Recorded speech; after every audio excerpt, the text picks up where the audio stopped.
Alors, je m'appelle Virginie.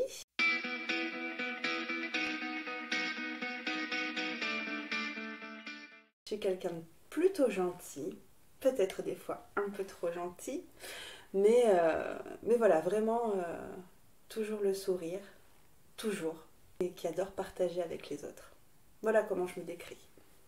J'aime beaucoup l'humour, alors je fais beaucoup de blagues, j'ai beaucoup de réparties, ça embête certains. C'est pas très bien vu des fois.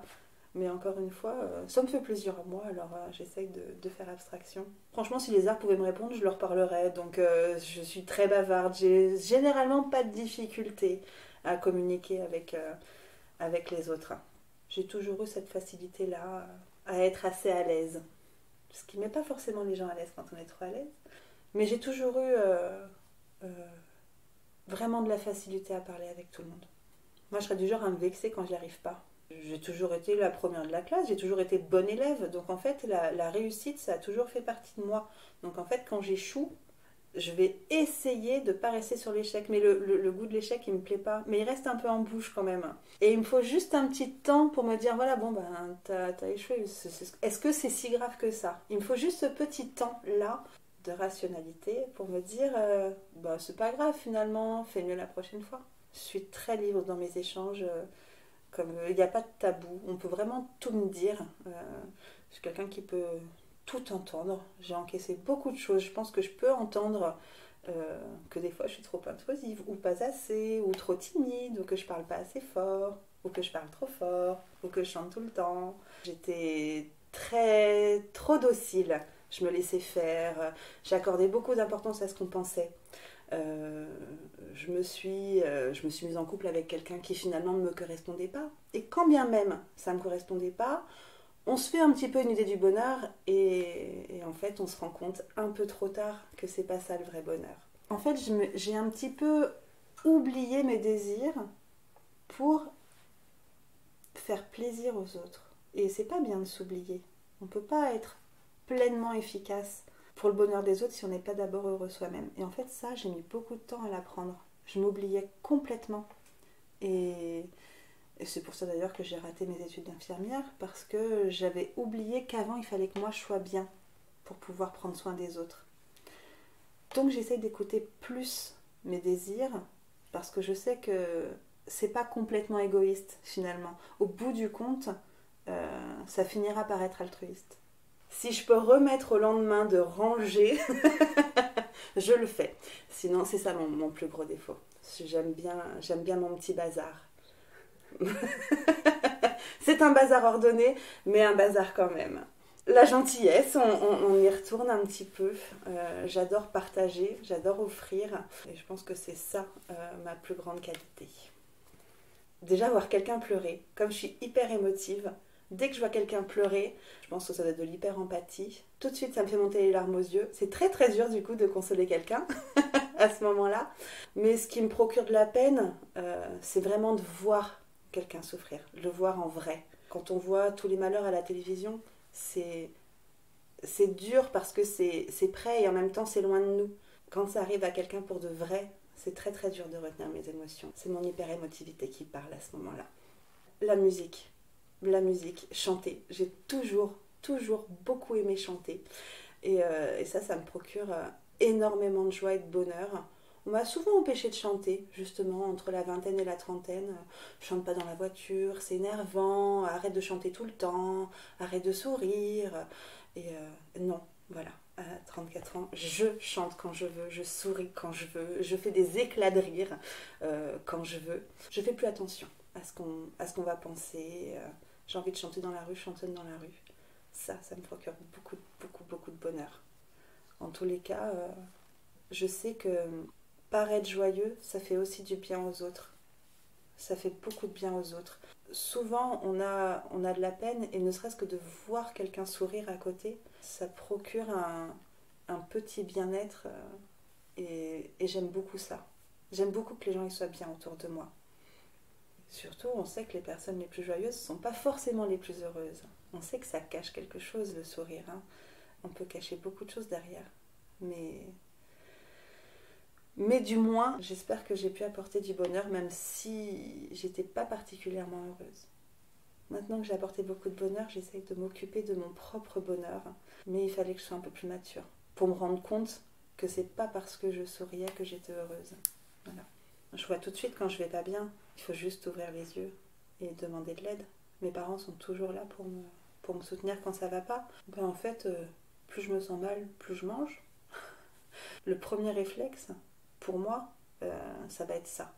Dès que ça va pas, c'est cette peur de l'échec, cette peur du vide, d'être toute seule, qui fait que dès que j'ai une contrariété, je vais beaucoup manger. Et je me construis tous les jours en dépit de ça, mais ça va me poursuivre toute ma vie, ça. Toute ma vie. C'est bien dommage, mais il faut que j'apprenne à vivre avec.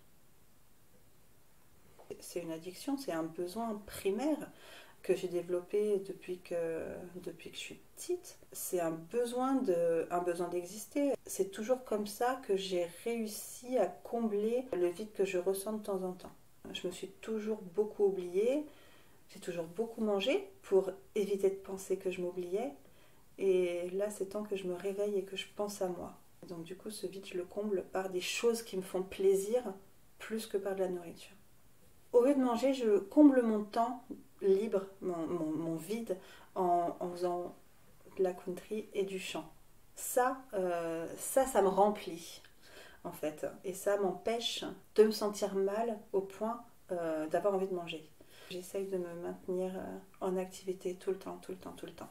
Parce que je sais que si je suis plus active, je vais retomber dans ces travers-là. Donc je m'occupe.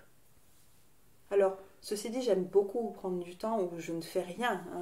Je ne suis pas 24 heures sur 24 en activité. Il y a des journées où je ne fais rien. Je regarde la télé, vraiment une adolescente. Mais malgré tout, c'est pas du vide de sens. Voilà, c'est du temps pour moi. C'est plus du vide, en fait. Et j'avais un petit peu oublié cet aspect-là. Qu'on pouvait prendre un temps off sans que ce soit forcément mal. En fait, c'était une passion un peu cachée. Parce que depuis que je suis née, j'ai toujours chanté tout le temps, tout le temps, tout le temps. Dans la rue, quand je suis toute seule, je pense qu'on doit me prendre pour une originale. Mais voilà, j'ai toujours fait ça. Et puis, maintenant que je sais ce que je veux faire, je me suis dit, voilà, prends du temps pour toi. Ça te rend heureuse, alors lance-toi. C'est dur parce que du coup, maintenant, cette passion latente, finalement, j'essaie de la transmettre à des gens parce que maintenant, je suis dans une école de chant et qu'on fait des spectacles et des concerts. Même si c'est dur et stressant de se retrouver devant un public, c'est magique encore une fois. C'est super parce qu'on peut se prendre pour n'importe qui. Voilà. On peut changer d'identité, c'est bien. De plus être Virginie le temps d'une chanson. Je peux être plein de personnages quand je chante et puis c'est bien de pouvoir partager quelque chose d'une autre manière qu'en prenant soin. Ça libère les émotions.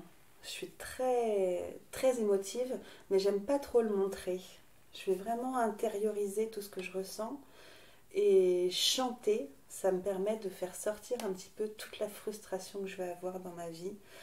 Euh, la colère, la peine, parce que je suis quelqu'un qui pleure, enfin, qui va pleurer quand elle va voir quelqu'un de triste, mais qui va détester s'apitoyer sur son sort. Donc je vais me contenir. Et du coup, ça me permet de lâcher toutes les émotions que j'ai en moi. Mais je ne sais pas trop pleurer pour moi. Voilà, je me contiens. Donc il faut que je trouve des exutoires. On ne peut pas garder toutes ces émotions. Donc j'en ai trouvé des exutoires. Je suis passionnée par les Disney. Ce qui engendre un petit peu cette immaturité, c'est que j'ai pas envie de grandir, c'est moche de grandir. Donc Disney, c'est parfait pour moi.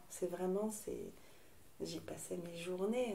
À la sortie d'école, j'avais les cassettes vidéo de tous les Disney qui sortaient et avec mon frère, on regardait ça. Et quand on n'était pas en train de regarder les cassettes, mes parents nous emmenaient 2, 3, 4 fois par an à Disneyland Paris.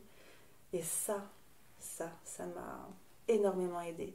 C'est un monde magique dans lequel on peut aller et personne ne nous connaît, on peut faire ce qu'on veut. C'est libérateur. d'avoir ce genre d'espace. Déjà, c'est un univers que je connais par cœur. Donc déjà, je m'y sens comme chez moi. D'ailleurs, tous ceux qui sont un peu fans de Disney disent, quand ils prévoient un voyage pour y aller, c'est je vais à la maison. C'est un endroit ressource. On va là-bas, on lâche tout, on profite de la magie qu'il y a là-bas, des musiques, de l'ambiance, des attractions, des personnages qui déambulent dans le parc. C'est d'une beauté sans nom. Plus que le fait que ce soit magique, c'est que c'est une bouffée d'oxygène pour moi, et je pense vraiment pour beaucoup d'autres, d'aller là-bas. C'est que je commence à me ficher un peu de tout. C'est-à-dire que maintenant que je vis un peu pour moi, je commence à me foutre du regard des autres. Maintenant, je fais ce qui me fait plaisir. Et je dis merde au monde quand j'en ai marre. Après, au niveau psychologique, je pense que j'ai vécu des choses qui étaient traumatisantes et je m'en suis remise. Je sais qu'on peut se remettre des choses si on y consacre un petit peu d'énergie et beaucoup de temps. Il faut juste garder à l'esprit qu'il y a un jour, ça va aller mieux. La famille, c'est le joyau de ma vie, la famille. Même si on n'est pas tout le temps ensemble, même si on ne se voit pas tout le temps, même si des fois on habite loin, ne serait-ce que savoir qu'il y a des gens sur Terre qui nous aiment exactement pour ce qu'on est, c'est indescriptible, ce sentiment-là. J'aime bien quand les autres ont beaucoup d'humour. Ça me sécurise. J'ai beaucoup de mal avec des personnes qui sont très fermées parce que je sais, littéralement, je sais pas par quel bout les prendre. Je sais pas du tout comment les aborder, alors que des personnes qui sont plus ouvertes, j'ai beaucoup plus de facilité. Donc le trait de personnalité que j'apprécie beaucoup chez les autres, c'est l'ouverture d'esprit. Voilà. Tout le monde est différent, il faut savoir apprécier chaque petit joyau dans chaque personne.